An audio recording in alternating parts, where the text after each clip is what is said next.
14 people living in tents and container housing across Turkey hit region on Wednesday, piling more pressure than presently set by your Erdogan elections.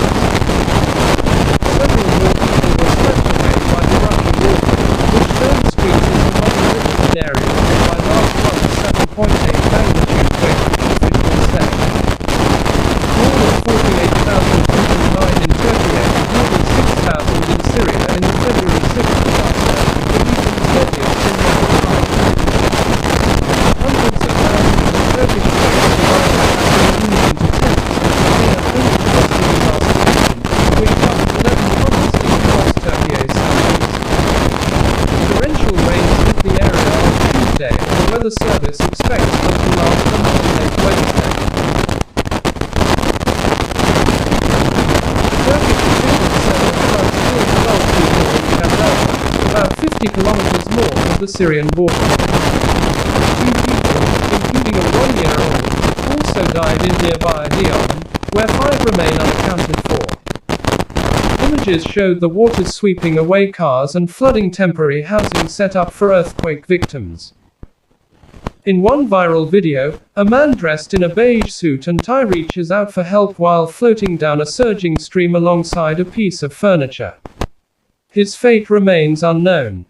Other images showed people pulling victims out of the water with branches and rope. The Şanlıurfa governor's office said the flooding also reached the ground floor of one of the region's main hospitals. Pressure on Erdogan. Facing a difficult re-election on May 14th, Erdogan is confronting a furious public backlash over his government's stuttering response to the biggest natural disaster of his 2-decade rule.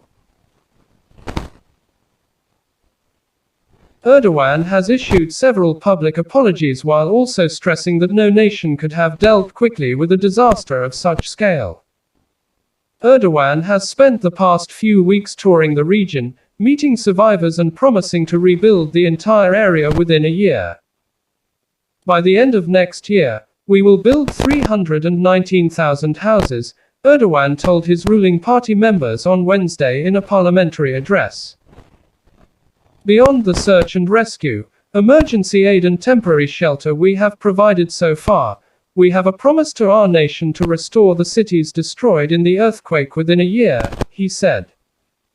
Erdogan dispatched his interior minister to the flooded region to oversee the government's response.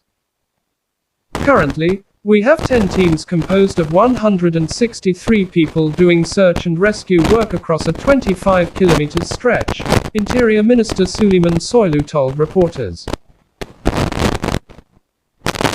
We also have divers. But the weather conditions are not allowing us to do much, he said.